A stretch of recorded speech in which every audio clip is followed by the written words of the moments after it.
الشهداء وتقبل صيام رمضان منا واهدنا سبلنا وكما غفرنا لسيدنا محمد صلى الله عليه وسلم فاغفر لنا ذنوبنا عبادك واغفر لنا جميعا بفضلك وبرحمتك ونعوذ بك ان يطلق الناس على واخذة بذنب الرحمن الرحيم.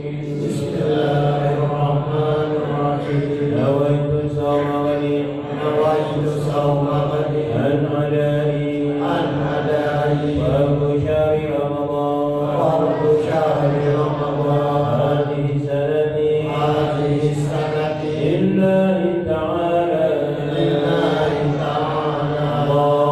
الله يا الله يا مغفر لبنائك الأسماء.